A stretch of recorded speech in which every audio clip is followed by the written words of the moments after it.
Bismillahirrahmanirrahim. Respected seniors and dear colleagues, I welcome you to the 7th session of Practice Changing Updates 2024. My name is Dr. Hammad and I'll be taking you through this session. And I would like to invite, for this session, the topic would be bone marrow failure syndromes, which is a highly pertinent topic for most of us, and we see these patients very regularly.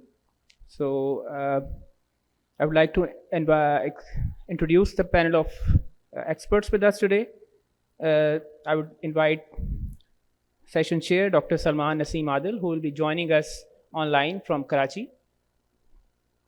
Dr. Adil is a renowned bone marrow transplant physician and clinical hematologist from Aga Khan University, Karachi. Among the panelists, we have Dr. Parvez Ahmed. Dr. Parvez is amongst the senior most bone marrow transplant physicians of Pakistan and is heading multiple bone marrow transplant programs around the country. And he has a special interest in innovative therapies and stem cell transplant. We have Dr. Tariq Mahmood Satti, who is one of the senior most bone marrow transplant physicians, currently working in Shifa International Hospital. Sir has a special interest in haploidentical transplants as well. We have with us Dr. Qamar Chaudhary. Dr. Qamar has a very vast experience of managing patients with bone marrow failure syndromes, with her special interest in bone marrow transplants of such patients as well. We have Dr. Muhammad Usman Sheikh from Aga Khan University Hospital, Karachi, who is a consultant clinical hematologist and head of department of clinical hematology at Aga Khan. We have Dr. Nighat Shahbaz with us, a consultant clinical hematologist at Armed Forces Bone Marrow Transplant Center. She has a vast experience in the management of aplastic anemia, bone marrow failure syndromes, and bone marrow transplant. We have with us Dr. Raheel Iftikhar, who is a consultant medical specialist, clinical hematologist, and bone marrow transplant physician at Armed Forces Bone Marrow Transplant Center. Dr. Raheel has a profound interest in bone marrow failure syndromes and recently published first ever guidelines for the management of aplastic anemia on behalf of ASTCT. Coming over to our speakers. Our first speaker for the session is Dr. Tariq Mahmood Satti. Dr. Satti will enlighten us regarding the challenges we face in the management of bone marrow failure syndromes in low to middle income countries. Sir, please. Bismillahirrahmanirrahim. I'm very thankful to the organizing committee for giving me this opportunity to share my experience in the field of the bone marrow failure syndrome. The one thing is that the challenges of bone marrow failure syndrome management in low middle income countries. And I was going through the countries which are been under this heading. And you will be astonished to know that the countries, Pakistan, we feel that we are from the low to middle income countries. But in this list, the countries like People's Republic of China, Russia, South Africa, South Korea, and India are also part of that group. So anyway, this is just out of context. And the thing is that the bone marrow failure syndrome is a group of disorders which manifest in the form of monocytopenias like anemia. Some of the patients can present with leukopenia or thrombocytopenia, or in the form of pancytopenia also. And as Dr. Nasir was also telling, that it's either the hereditary disorders or the acquired causes of bone marrow failure syndrome. Then the second important thing is that it is still well known that in the bone marrow failure syndrome, there are a group of conditions. I'll show you the slides also. But the thing is that the underlying pathology is either there is a defect in the stem cell or the progenitor cells, or sometimes the accessory cells of the bone marrow, sometimes the microenvironment like the stromal cells, stroma, as well as the growth factors as a cause of that bone marrow failure syndrome, or the factors, it's like in acquired aplastic anemia. You can have the immune-mediated abnormalities, which is the cause of acquired aplastic anemia. My discussion, my subject would be regarding, first of all, I show you some of the case reports which are practically been done in the Armed Forces Bone Marrow Transplant Center. And then I will show you briefly about the treatment, what we can offer to these patients. And of course, I'll show you my own personal data it's quite possible that it is different from the big centers like the Armed Forces Bone Marrow Transplant Center. But as long as I was there till 2020 and later in the Shifa International, I combined together, but it is basically my own personal data in which I was personally involved in the transplants. So from that point of view, so this is just a Gilgit, a boy from Gilgit, and he presented with 6 months history of pain cytopenia. And the thing is that he had the gum hypertrophy. And it's very obvious because he's already been on cyclosporine for the last 6 months. So he had a gum hypertrophy, and the blood counts were, although he was on blood transfusions, platelets he was receiving for the last 6 months, and he still had pain cytopenia, and the absolute neutrophil count was less than 1,000. And so the peripheral film shows the pain cytopenia with very ill-looking neutrophil. And this sort of neutrophils, I still remember in 1988, Professor Hopkins came to Pakistan, and in this Farooqi auditorium, he has shown us this sort of slide of a patient of acquired aplastic anemia. And he said that if you see this sort of ill-looking, very few neutrophils in the peripheral blood, you think of two things. Either it is MDS or aplastic anemia.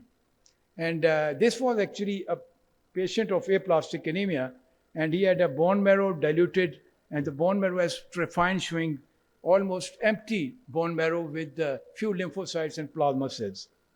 The second case, once you see this slide, you never forget that it's a patient of Fanconi anemia. And the diagnosis is very obvious, but he had a history of 3 months history of progressive anemia and symptoms of weakness and fatigue and all symptoms. And the Kefiole spots over the trunks. And the blood picture was not very severe neutropenic, pain cytopenic, but rather because the second thing about the Fanconi anemia is that once you confirm the diagnosis of Fanconi anemia and he is in the aplastic phase, better go for transplant, because I have seen in the last couple of years that 4 or 5 patients have came with the form, they transform at the end of first decade into either the MDS or acute leukemia. So you have to treat, if you go by the books that you have to follow, that he has gone into severe aplastic anemia, and then you plan for transplant, then most of the time you miss the train. It's better if you confirm that the patient is aplastic anemia, fulfilling the criteria, and he's a patient of Fanconi anemia, go for transplant before he becomes complicated. And this was a slide, the chromosomal abnormalities shown, and the bone marrow showing some cellularity, but most of them, these cells were either erythrocytes or the lymphocytes and the plasma cells. The third case, again, this is another presentation of bone marrow failure syndrome with a 53 years old male with a history of 3 months history of progressive weakness and all that. And he was already treated on the lines of megaloblastic anemia, B12, folate acid, and some iron therapies were given, but no response. So again, you have to think of two things. Either it's aplastic anemia, or considering the age of the patient, MDS is also another possibility. So the blood counts were not that bad, although he was not transfusion dependent. And the bone marrow showing erythroid hyperplasia, not very much hyperplasia, but comparing to the other cells, erythroids are dysplastic and there is a little bit of erythroid hyperplasia. Most of the times when the new young hematologists see these sort of slides, they give a diagnosis of megaloblastic anemia, and the physicians or the pediatrician starts treating on these lines. But this sort of picture is more suggestive of either it is aplastic anemia, which is because of secondary deficiencies of some factors is showing erythroid dysplasia, or it's MDS. So that patient had severe depressed bone marrow, but the reticulin stains show some grade of fibrosis. So he was actually a case of hypoplastic MDS. So just, it's an old slide, but still I would say it is very much applicable that what are the underlying causes of bone marrow failure syndrome. Ionizing radiation, which is said to be predictable, cytotoxic drugs, idiosyncratic response is very important in a sense that like in the 80s and 70s, we used to, mostly the chloramphenicol, chloromycetin in typhoid and Tariq fever. And that was very commonly been the cause of aplasia for time being transient or sometimes idiosyncratic response. And the idiosyncratic response is usually very, very unpredictable. Sometimes they develop full-blown acquired aplastic anemia. Similarly, the inherited disorder like Fanconi anemia and dyskeratosis congenita can have progressive disease, and they can transform into either into MDS or acute leukemias if not been treated well in time, and secondary malignancies of the head and neck is also common in these patients. And then, of course, the immune-based, although here it is mentioned that it is usually recoverable, but if it is immune-mediated abnormalities, this is a very well-known cause of acquired aplastic anemia. I'll show you that slide, how the mechanism occur and the causation of bone marrow failure because of immune modulation. And of course, the malignant disorders in this slide, actually, they have specially mentioned that usually in children. Usually in children, the hypoplastic ALL, AML is well known with the pediatric age group. But hypoplastic MDS is a feature of usually the middle and old patients. The pediatric age group hardly have hypoplastic MDS. These are just to show the inherited causes, Fanconi anemia, dyskeratosis congenita, and so on and so forth, Diamond-Blackfan syndrome. The special thing about these are that in cases of Diamond-Blackfan syndrome, if they are not being treated well in time, they transform into aplastic anemia most of the time. And similarly, the patients of some of the other disorders like Short-Man-Diamond syndrome, if they are not being treated well in time by going for transplant or something like that, or they are transformed into acute leukemia or MDS. These are the two special things about these disorders. And acquired disorders in which acquired aplastic anemia, which is immune-based, the PNH have two sort of presentation. One is that in the patient of aplastic anemia, with passage of time, they develop PNH clone. Their response is slightly different from those who have initially presented with PNH and then they transform into aplastic anemia. In a patient who has been presented with the PNH and then go into aplastic anemia, they are the candidates to have to go for the transplant as early as possible. Similarly, some of the other idiosyncratic drug which I have already discussed. This slide is very important from the point of view that it covers all bone marrow failure syndrome from hereditary as well as the acquired causes. And you can see that there is a correlation between these. There are overlap of different modalities of bone marrow failure syndrome which occur with the passage of time. And one of the study which we have done in Armed Forces Bone Marrow Transplant Center also, that we come across that the most of our patients of acquired aplastic anemia are younger as compared to the European and the other country studies in which they consider that it is a disease of young but in the middle-aged people born. But in our country, it is more seen in below the age of 20.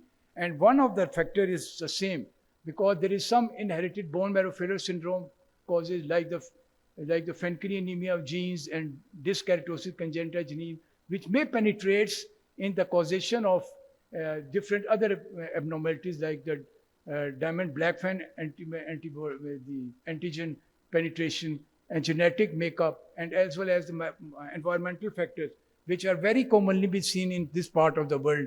And if the environmental factors considered to be the cause of acquired aplastic anemia, then it should be more in the older patients. But in the younger patients, if this problem is going on, it means there is some hereditary factors also involved, which we are not picking up till now. So this is, from that point of view, is very important. And of course, this picture shows that what are the main complications occur because of acquired aplastic anemia. They can develop PNH clone or the PNH disease. They can have association with inherited bone marrow failure syndrome, or they can transform into acute myeloid leukemia or MDS. And the pathogenesis is usually abnormal stem cells, immunological mechanism, or abnormal bone marrow microenvironment. I'll show you the slide. This is actually the slide which covers all the immune-based factors in the causation of aplastic anemia, acquired aplastic anemia. And you see that what happens is that when the antigen exposed to the antigen-presenting cells, if there is an immune modulation, that can lead to the altered cellular antigen response, and the naive cells which are formed are dysregulated. T lymphocytes are formed, which then proliferate under the influence of interleukin-2 and so on and so forth. And when these affected dysregulated T lymphocytes gets expansion, this expanded or dysregulated T lymphocytes under the influence of cytokines like interleukin, interferon, alpha, gamma, or tumor necrosis factor, they directly then affects the stem cells. And that can lead to that is cytokine associated stem cell reduction, leading to the apoptosis, increase the process of apoptosis and the bone marrow failure syndrome. And as you know, all of you, that the severe aplastic anemia can be of, in which the absolute neutrophil count is less than 500, and very severe when the absolute neutrophil count is less than 200. And non-severe is those patients in which the count is fulfilling the criteria of aplastic anemia, but their absolute neutrophil count and the hemoglobin and the platelets are not that much, which group them into the severe aplastic anemia. So the treatments are, these are the treatments which are available, like the supportive therapy, along with their immunosuppressive cyclosporine, anti-lymphocyte globulins, horse or rabbit preparations. Then androgens, which have a very, very little role and sometimes been useful in Fanconi anemia. And of course, the treatment of choice in severe and very severe aplastic anemia in a young patient, less than 40 years of age, is bone marrow transplant. And these are actually important factors in the treatment of bone marrow failure syndrome. Younger the patient is having a good response to immunosuppressive drugs. The less severe disease, again, are the candidate for the therapy like ATG. The reticulocyte response, again, if that is more, it means that it's a non-severe aplastic anemia, and absolute neutrophil count of more than 1,000. These are actually the candidates if you go for the immunosuppressive drugs, or even ATG can be tried, they can be successful. But if the patient have a severe and very severe aplastic anemia, the response to immunosuppressive drug is not very good. I show you the results also of the past. But this is important. And these are some of the factors like HLA-DR15, which has an association with the immunological diseases like SLE or rheumatoid arthritis. And at the same time, the patients with DR115 defect have more sensitive to cyclosporine response. So they are good responded to cyclosporine therapy. Similarly, the cytogenetic abnormalities like trisomy 8 or deletion 13q have a very poor prognosis with aplastic anemia or MDS. They are very rapidly transformed into MDS or acute leukemia. Similarly, the PNH clone, if developed in a patient of aplastic anemia already acquired, again, it's not a good sign, and they are more prone to either transform into either MDS or acute leukemia, or their response to immunosuppressive drug is not good. So these are again a candidate for bone marrow transplant. So the choices we have is a match-related donor transplant, which is not available. Match-related, which is the main in our Pakistan we are doing. Then is alternate is a match unrelated, which is not available in Pakistan at the moment. And of course, then is the haploidentical transplant. But some of the haplotransplant results in other diseases like acute leukemias are much better as compared to in cases of aplastic anemia. Below the age of 20, yes, the results are maybe satisfactory. But above the age of 20, the results are quite poor in haplotransplant. So this is the area, gray area, in which we have to search more or consider some desensitization before going for transplant. This is my own personal, but we have come across that in those patients in which we desensitize them before going for haplotransplant, their results are very good. But in those patients which have gone without desensitization, although the donor-specific antibodies were not detected as much, their results were very, very poor.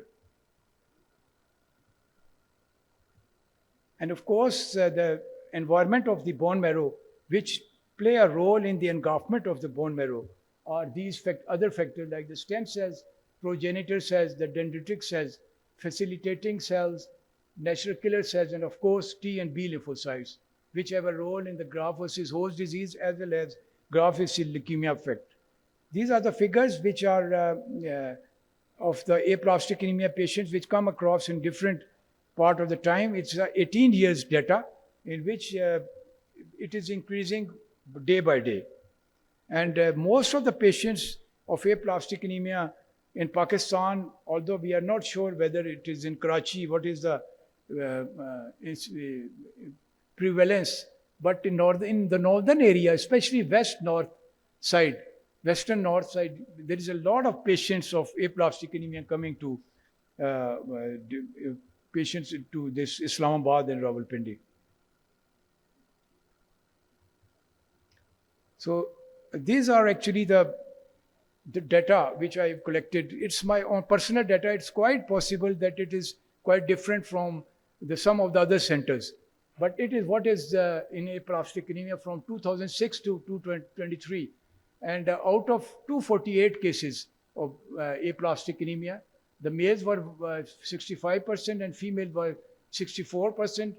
And in the transplant which were done, and the sex mismatch was about 26%. And these are some of the figures. And the complications which occur in the bone marrow transplant were these one. And these were actually the overall survival. The overall survival was 79% and the disease-free survival was 77.8%. And these were most of the patients were severe and very severe aplastic anemia. So this result is very encouraging if you go for ATG and this sort of therapy before and then consider for transplant. But by that time, most of the patient will die. This is my own experience that because in our part of Pakistan, country like Pakistan, once you give ATG and the patient go to Mianwali or to Bannu or somewhere else, he will come with mucormycosis instead of healthy bone marrow. And these are the figures of Fanconi anemia. And out of 31 cases of Fanconi anemia which were transplanted, mostly the males, and again the sex difference in the transplant is about 58%. Again, the conditioning which was given was low cyclophosphamide doses were given, and GVHD prophylaxis with cyclosporine, and the complications and the outcome of these were the same. Almost similar to that of acquired aplastic anemia, and overall survival is about 74.2%, and disease-free survival of Fanconi anemia patients were about 70%. And this is actually the different modalities of treatment which are given in aplastics. The allogenic transplant, which was done alive, it means their overall survival is 79.1%. And most of these patients who've undergone bone marrow transplant were suffering from severe or very severe aplastic anemia. And whereas the patients who have received cyclosporine with steroids and so on and so forth. These are actually those patients which came to us in the early 2000s, 2001, 2, 3, 5, 6, 7, 8, 10. By that time, other facilities were not available, like Eltromopag, and ATG was also not being very commonly given. So anyways, their response was about, they was alive out of these patients, although the most of these patients were either non-severe or severe aplastic, is 39%. And those who received ATG, they survived out of these about 34%. And sportive therapy, in which got sometimes cyclosporine, blood components, and so forth, they were around about 33%. And these are just to show the results, that the patients who have received thrombopoietin agonist like Eltromopag or Romiplastin or steroids, cyclosporine, their overall survival was less than 50%, about 46%, 45%. And those who have gone for transplant, their results were around about 77%. This is just the comparison of both. And if you add immunosuppressive drugs like ATG and other Eltromopag, they were around about 55%. So I sum up with that in patients with non-severe aplastic anemia, just immunosuppressive drugs, immunosuppressive therapy like ATG or cyclosporine is one of a good choice in a setting like in Pakistan. In severe patients between less than 40 years of age with severe aplastic anemia, the treatment of choice is bone marrow transplant if there is a matched sibling donor available. But if the patient is still less than 40 years of age without matched sibling donor, you can try immunosuppressive drug along with cyclosporine, ATG, and so on and so forth. But if it fails, the choice is bone marrow transplant, even haplotransplant to be offered to these patients if they are less than 20 years of age. If the patient is more than 40 years of age, then the bone marrow transplant results are not very encouraging.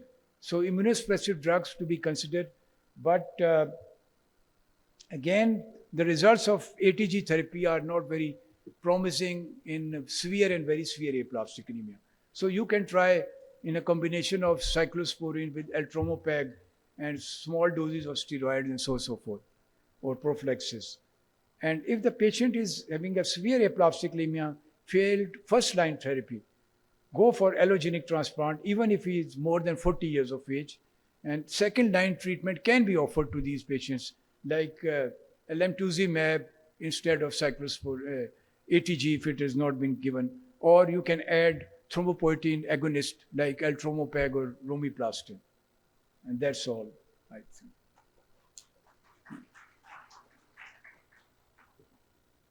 Thank you very much, sir. Our second speaker is Dr. Carmem Bonfim. Dr. Bonfim is a pediatric bone marrow transplant specialist at Federal University of Paraná, Brazil. She has a special interest in managing Fanconi anemia. She will deliver a talk on how I sequence treatment of Fanconi anemia with a special emphasis on haploidentical bone marrow transplant. So, hello everyone. I would like to thank the organizing committee for the opportunity to talk about Fanconi anemia to all of you. My name is Carmem Bonfim. I have recently moved to the PTCT program at Duke University, but I have worked during my whole life in Brazil, and that's the experience I'm going to share with all of you. I will talk about how I sequence treatment in Fanconi anemia with a focus on haplo-PTCy. So I have no disclosures related to this presentation. Fanconi anemia is the most frequent inherited bone marrow failure syndrome. It's rare and usually inherited as an autosomal recessive disease, and usually characterized by congenital abnormality, progressive pancytopenia, development of myelodysplastic syndrome and acute myeloid leukemia, and also they have a striking predisposition to the development of solid tumors, especially squamous cell carcinoma. So diagnosis is confirmed using chromosomal breakage studies, usually with DEB or mitomycin, and mutations in any of the 23 genes involved in many of the cellular responses will lead to genomic instability and impaired DNA repair. And this is what leads to this increased risk of chemo and radiation toxicity. So transplantation is indicated when patients develop pancytopenia or clonal evolution. We all know that if you are young, in a plastic phase and have a well-matched related or unrelated donors, results are amazing all over the world, usually above 80%. We also know that we need to use a reduced toxicity preparatory regimen, that we need to screen potential family donors to exclude the disease, and we need to monitor long-term complications especially related to cancer and other disease complications.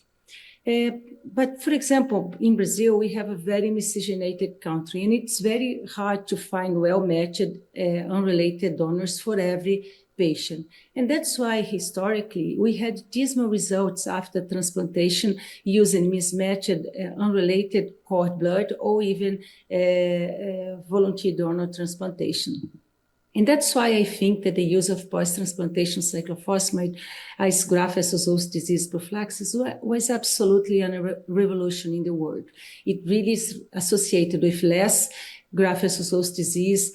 You don't need graft manipulation. Donors are immediately available at a low cost. And although we keep thinking that this is only related to low-income countries, even in the US, it's the most frequent way of performing haploidentical transplants.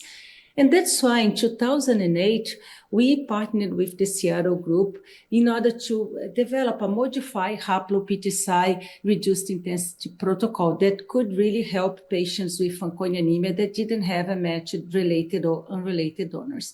And this is the experience that I'm going to share with all of you. It's a multicentric retrospective study in Brazil. It involves we want to analyze the outcomes of 82 patients with Fanconi anemia that have received this haplo-PTCy protocol, transplanted in 7 centers in Brazil. Most of the transplants were performed at Hospital de Clínicas at the Federal University of Paraná. So the median age of these patients was 10. The majority was heavily transfused and at risk for CMV reactivation. Most of the donors were the parents, especially the father. We did 86 transplants in 82 patients from April 2008 until March 2023. All patients used bone marrows and from haploidentical donors. We had 78 patients who received this transplant as a first option, and 4 patients that had used this procedure as to salvage from primary or secondary graft failures from previous transplants. Most of these patients had aplastic anemia, but we also included 16 patients with advanced disease. And 4 patients received a second haplo after a primary or secondary graft failure following the first haplo. So to make a very long story short, we initially got the preparatory regimen from Johns Hopkins, and because the patients had Fanconi, we decreased the dose of pre- and post-transplantation cyclophosphamide.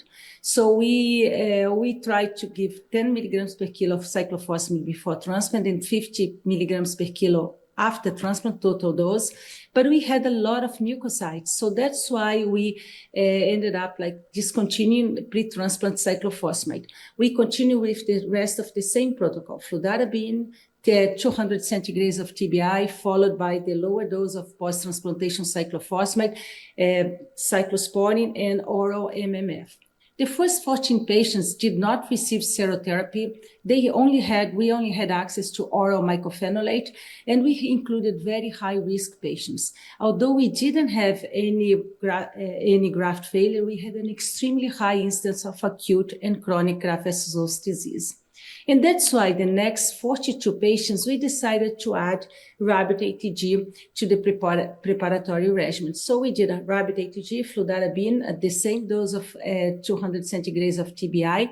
And we had, like, in the middle of these 42 patients, we had a very generous donation from the German Fanconi anemia family group who gave us IV MMF, and that's how we were able to use. We also included 7 patients here in this group with myelodysplastic syndrome or acute myeloid leukemia. We still had a problem with graft-versus-host disease, and that's why the last 26 patients were transplanted using a dose of alemtuzumab. Initially, we did this dose before and after transplant, but more recently, the last 16 patients have not received the post-transplantation side dose of alemtuzumab. And this is the current protocol that we have used up until now. We always try to use IV MMF, and we don't use graft-versus-host disease. Out of these 26 last patients, we included 6 patients with advanced disease. So in more recent, we really have discontinued the dose of alemtuzumab just because it is associated with a very slow immune recovery after transplant. The instance of graft failure was extremely low. It's 4% at 1 year. And we had 3 patients who developed primary or secondary graft failures. None of them had DSA, and we tried to rescue these patients with a second transplant, and all of them died. We had a patient who relapsed and lately died of another relapse. And although we had 6 patients with donor-specific antibodies, all were desensitized and all engrafted. So we, using serotherapy, we were able to decrease the incidence of acute and chronic graft-versus-host disease from, especially the chronic, from almost 80% to 42% in the whole group. But in the CAMP-F group, this incidence was reduced to 25%.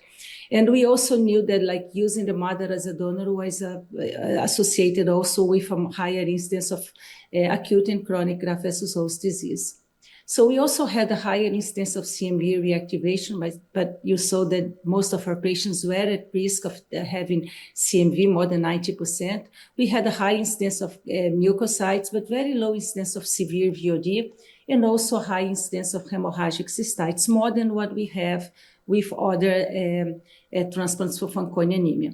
We had 19 patients who died at a median of 134 days, usually in the early period related to graft-versus-host disease. 4 patients developed oral squamous cell carcinoma between 2 and 10 years after transplant, and all of them had chronic graft-versus-host disease.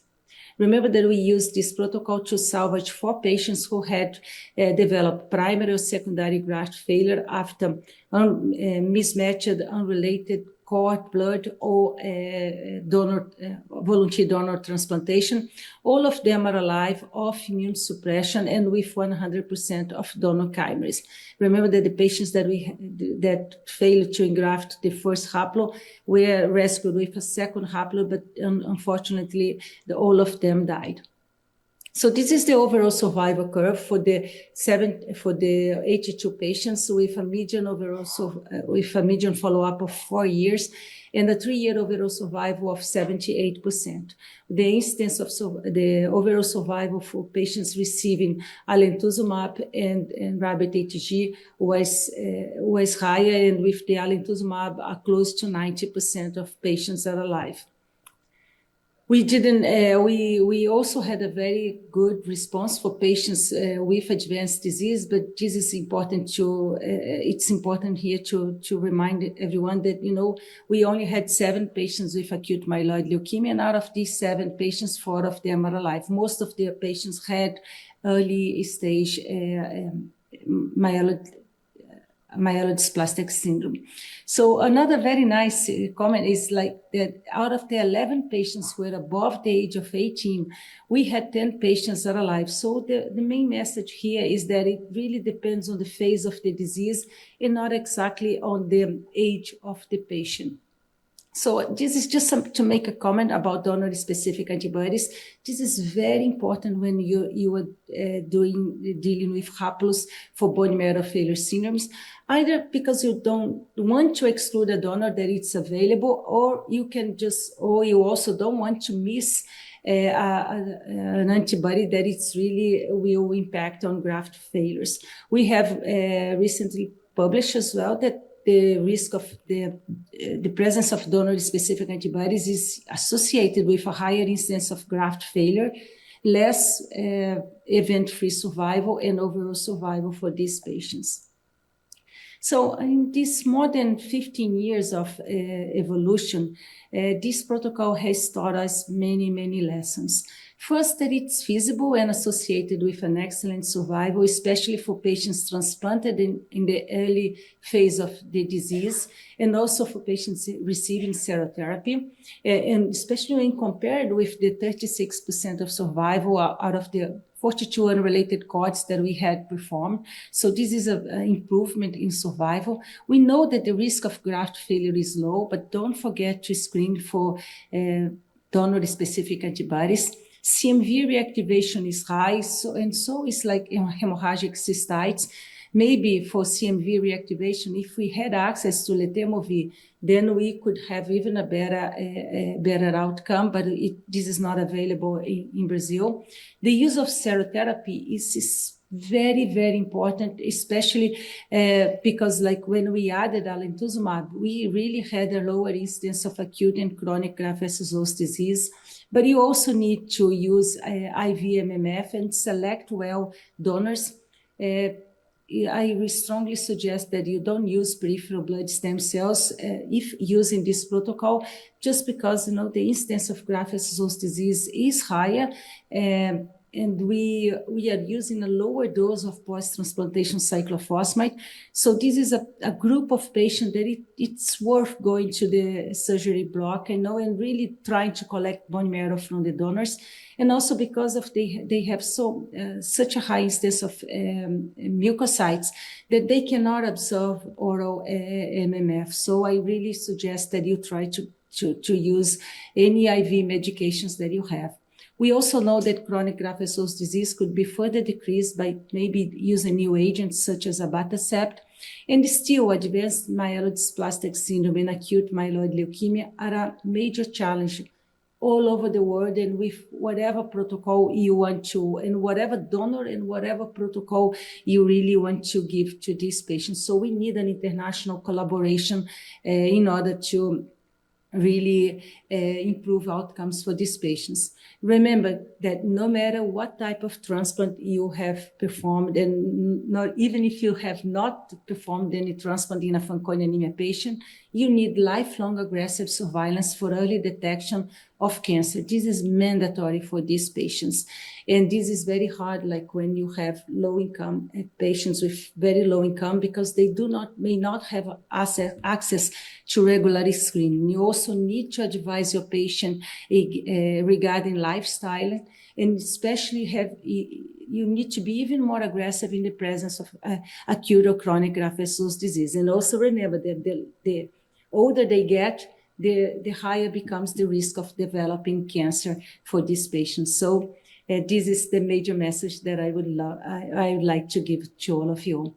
And I'd like to finish by thanking especially my mentor, Professor Ricardo Pasquini, the whole team from Curitiba, the team from the other transplant centers that have contributed with data, all the international registers and societies that have helped us, especially our international colleagues that have absolutely made very important comments to improve this protocol. And of course, our patients, families, and all of you for your attention. I won't be able to join all of you during the Q&A, but please you have my email here. And if you have any questions, just send me an email and I will be more than happy to answer all of you. With that, thank you so much for your attention. So our last speaker for today is Dr. Elizbeth Dezern. Dr. Dezern is a professor of oncology and medicine at Johns Hopkins School of Medicine. She will be delivering a talk on how I sequence treatment in the management of aplastic anemia. Dezern. I'm so honored and privileged to be sharing with you how I sequenced treatment of severe aplastic anemia in 2024, and really humbled to have been invited to your Pakistan 2024 practice-changing updates in hematology. I'm talking to you here from Baltimore, and sorry I can't be with you there in person. So I'm going to answer this question at the beginning and rather succinctly.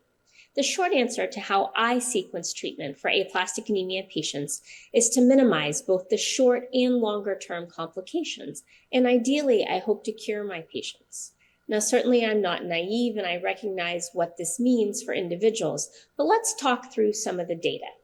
I will frame some of the limitations of immunosuppressive therapy when it is given first, but also speak about where that has a role.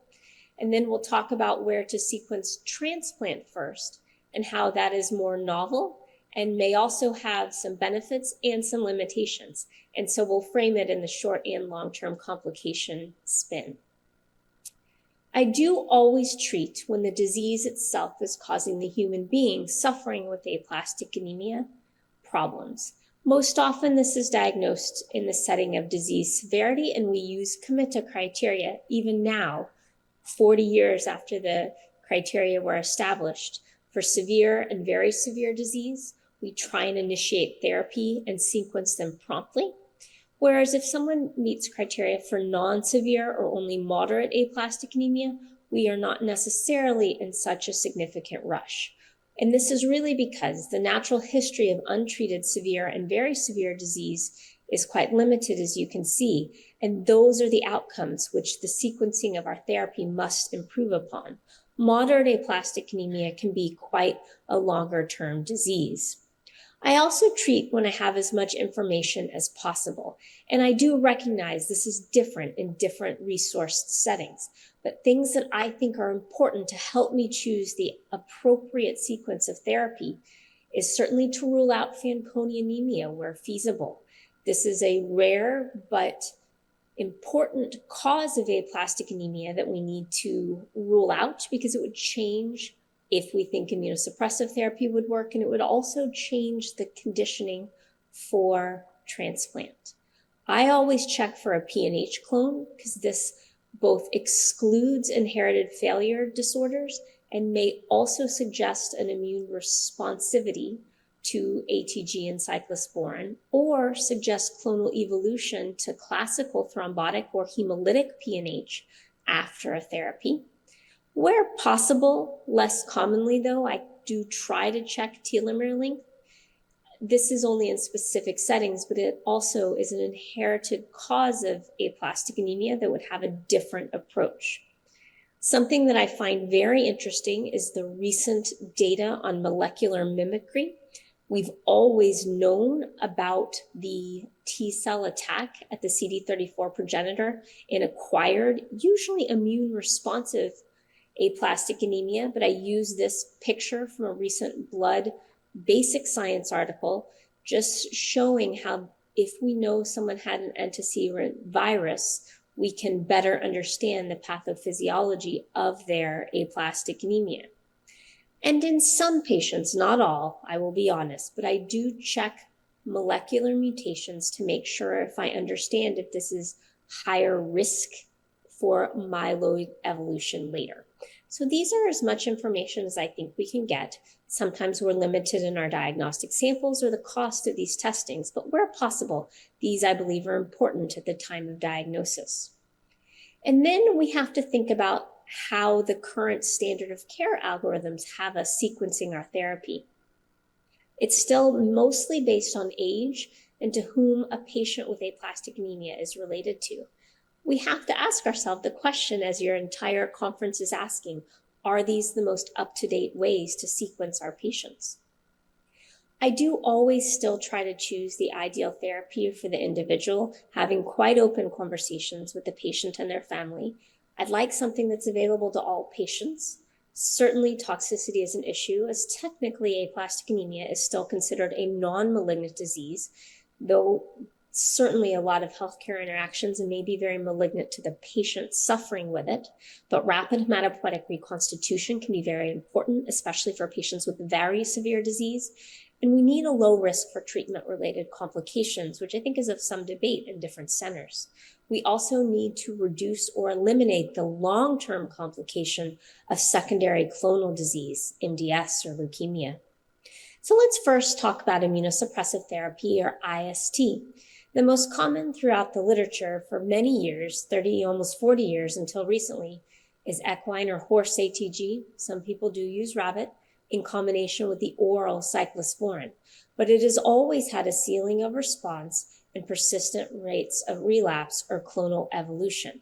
And I think this has to do with the importance of our early diagnostic testing. Certainly some inherited disorders could have been missed early on and are very unlikely to respond to immunosuppressive therapy, or if there was more clonality than we knew at the time of presentation, this secondary evolution is more of a problem. One thing I will mention is if a patient is in the refractory phase of their aplastic anemia after immunosuppressive therapy, personally in my practice, I do not sequence this with additional immunosuppressive therapy. For your reference here, I put a few well-designed studies adding additional immunosuppression to that ATG and cyclosporin backbone, such as mycophenolate mofetil, sirolimus, alemtuzumab. And unfortunately, both have limited improvements in response and have more added toxicity. So this is why this is not approached in refractory disease to immunosuppressive therapy in my personal practice. And it's these long-term complications that I keep alluding to that we have to figure out, especially in our younger patients. The long-term follow-up series out of Europe, looking at horse ATG and cyclosporin with a median follow-up of nearly 12 years, showed that the overall survival at 15 years was only 60%, which is somewhat low for a non-malignant disease, but an event-free survival that is sobering of 23%. This includes relapse, that clonal evolution, not responding, or even death from the disease. You can see in the survival curves here that certainly there's an age effect, which surprises no one, but it factors into my conversations with patients and their families.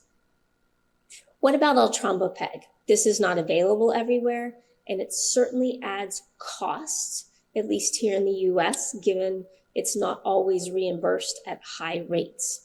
It does enhance the complete response rates when used in combination with horse ATG and cyclosporin in the upfront, but I'll tell you where I sequence this. If I'm going to add Eltrombopag, which I don't necessarily always do, it's in people who I believe have less than 12 years overall survival.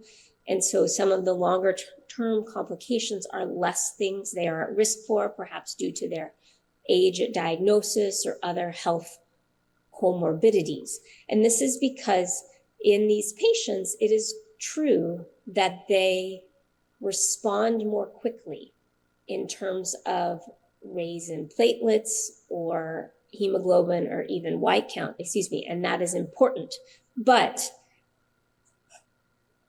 the problem we have is there's more relapse, and I'm not sure that this overall survival being similar makes it necessary for some patients to incur that added expense. The relapse rate at 18 months was also higher in the triple drug arm. And so that's why I rarely sequence it up front, because of these longer term issues, especially in my young patients.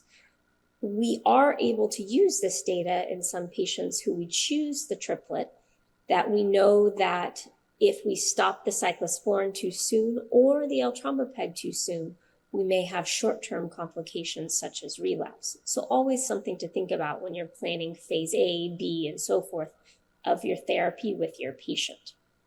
So let's move on to transplant. All of us know that matched related donor transplants have been the historical standard for young patients who have that type of donor available for many, many years. The issues are related to transplant in terms of complications, predominantly GVHD and somewhat limited survival and modest engraftment in the historical series. More recently, in many centers, the standard by which we measure all aplastic anemia outcomes is still that matched donor transplant, both related or unrelated. This is a series that's getting a bit older now, but it was an international retrospective report looking at a number of features for aplastic anemia transplant, but really showing us that rabbit ATG, where available and the conditioning is better than horse ATG, that the rates of graft versus host disease were still impressive. But I want to mention none of these transplants used post-transplant cyclophosphamide, which we'll talk about more in a minute. But the overall survival was still robust and something we want to aim for any disease-based therapy.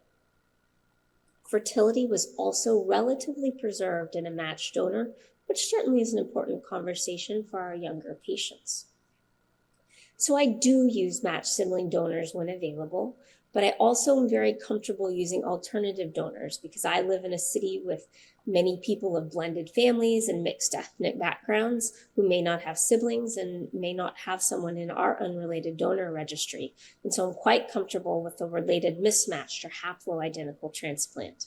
I'm very quick to move forward with this and sequence it early when someone is not responding to immunosuppressive therapy. And what I mean by early in that setting is 3 months and certainly no later than 6 months after failure to respond to immunosuppressive therapy. And even with matched sibling donors, we here always use a very consistent regimen for aplastic anemia transplants, which does include that rabbit ATG, fludarabine, and cyclophosphamide. We now use 400 Synagray for all comers, pediatric, adult, relapsed refractory, or upfront transplant. We do always use a bone marrow graft, ideally harvested here where we can control it, and then intensive graft versus host disease prophylaxis, as you see there, with a backbone of post-transplant cyclophosphamide, as well as tacrolimus and mycophenolate mofetil. This has been a set of confirmed results in the relapsed and refractory setting in a multi-center trial through the BMT CTN here. This was a very refractory patient population of males and females, pediatrics and adults, and a very diverse group of patients. And the overall survival, as well as graft failure-free survival, was favorable for the relapsed population. It was not quite as high as we had seen in our single center, but the confidence intervals were overlapping, and for heavily refractory and pretreated patients, an overall survival, as you can see here, more favorable. And very manageable graft versus host disease, acute and chronic, as you see here, at 16% and about 26%. All of the chronic was mild, and these patients were off immunosuppressive therapy by 18 months. They had robust and timely engraftment, which is again minimizing a short-term complication where feasible, as less time for infection. And the graft failure rates were relatively modest, and there was the possibility of a second transplant. So again, as we're sequencing, we're always ready for the next therapy if one group of patients is not doing well. One thing that is very important we learned from this study is the harvest, if you're going for a bone marrow graft, is critical to aim for a robust cell count, as where we saw problems on this multi-center trial was with lower graft counts below the minimum here. The long-term follow-up on this trial was designed as short, but as far as I'm aware, once this was published, there were no further relapses or graft losses in these patients. As I mentioned, I do use matched sibling donors where available, but now we'll talk about sequencing the haplo or alternative donor transplants in the upfront setting and why this may have increasing merit in the current era. So back to the fact that we use the same regimen for everybody. I showed it to you in the relapsed and refractory setting. It's the exact same regimen in the upfront setting. We have done over 100 patients like this over the past decade at Hopkins. I keep emphasizing there's merit in identical conditioning because we know what to anticipate for these patients. Our pediatric colleagues use it same as we do on the adult side.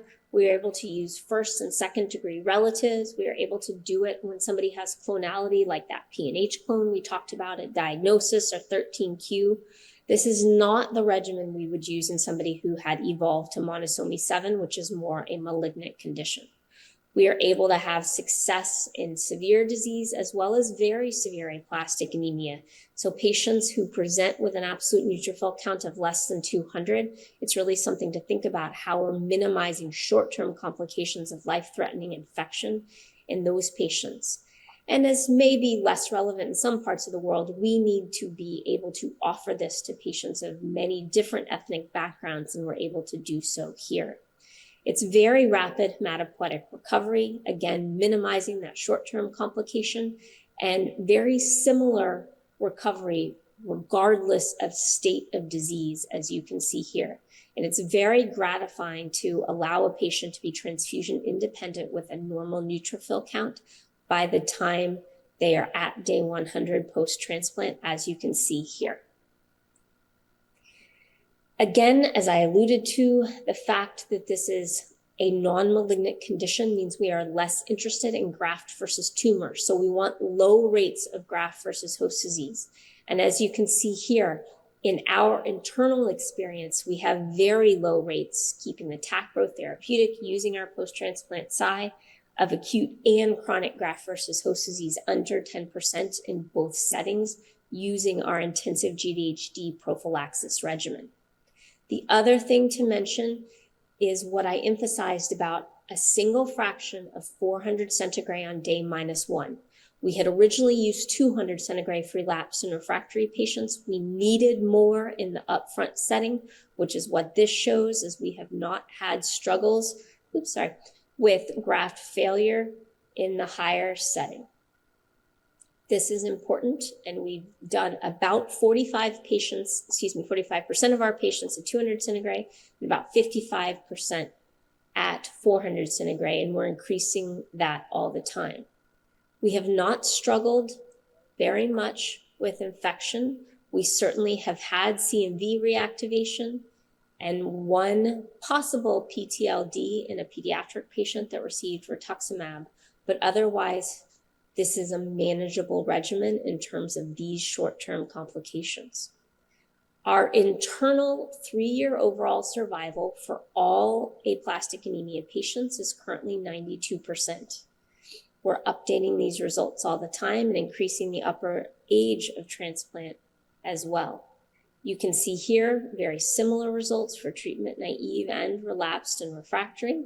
And I'll just mention how this overall survival compares quite favorably to the 2-year overall survival that was seen in the phase 3 HORSE ATG and eltrombopag randomized trial.